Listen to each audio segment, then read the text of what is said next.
অন্তর্বর্তীকালীন সরকার গঠনের পর একটি স্বাধীন নির্বাচন কমিশন পুনর্গঠন ও নির্বাচন ব্যবস্থা সংস্কারে গঠন করা হয় নির্বাচন সংস্কার কমিশন।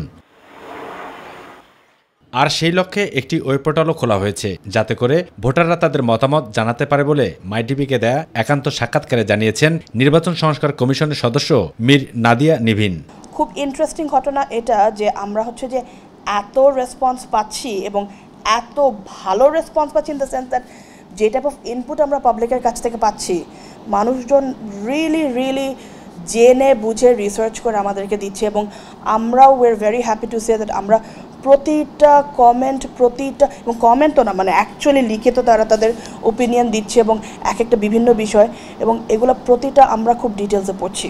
তিনি বলেন, একটি অবাধ, সুষ্ঠু ও নিরপেক্ষ নির্বাচনে অন্যান্য লক্ষ্যের পাশাপাশি 6টি সংস্কারকে বেশ গুরুত্ব দিচ্ছেন তারা। আমাদের প্রায় 99.99% মানে কমেন্টই একদম খুব অ্যাকিউরেট এবং খুব ভালো কমেন্ট।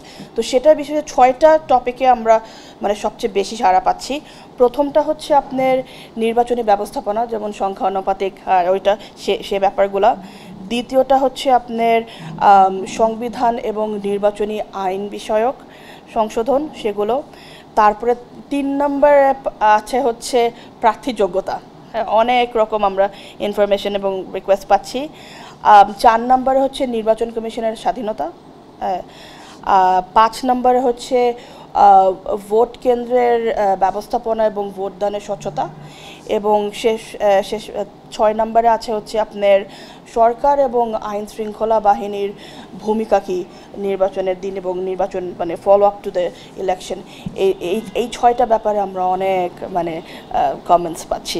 অপরদিকে নির্বাচন বিশেষজ্ঞ ও নির্বাচন সংস্কার কমিশনের সদস্য ডক্টর আব্দুল আলিম বলেছেন, বাংলাদেশে এমন একটি নির্বাচনী ব্যবস্থা চালু করা হবে যা ইতিহাসের পাতায় স্মরণীয় হয়ে থাকবে। আমাদের টার্গেট হচ্ছে যাতে করে বাংলাদেশে ভবিষ্যতে এমন কিছু রিকমেন্ডেশন আমরা দেব যাতে করে বাংলাদেশের নির্বাচন ব্যবস্থা নিয়ে কেউ কোনো দিন এটাকে ইউজ বা অ্যাবিউজ বা ব্যবহার, আমি যাই বলেন এখানে করতে না পারে। এবং এটা এমনভাবে একটা, অর্থাৎ এই জিনিসটা একটা সিস্টেম, একটা প্রাতিষ্ঠানিকভাবে দাঁড়িয়ে যেতে পারে যে আর কখনো কেউ হস্তক্ষেপ করতে পারবে না।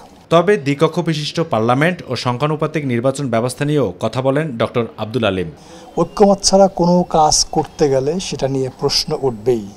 এই জন্যে যদি এই কাজগুলো একান্তই করতে হয় তাহলে সবাইকে এক জায়গায় বসতে হবে, কথা বলতে হবে, ঐক্যমতে আসতে হবে। আলোচনা সমালোচনা যাই হোক না কেন, দেশের মানুষের কাছে গ্রহণযোগ্য নির্বাচন উপহার দেয় এই নির্বাচন সংস্কার কমিশনের মূল লক্ষ্য। আবু সাইদ অপু, মাইটিভি, ঢাকা।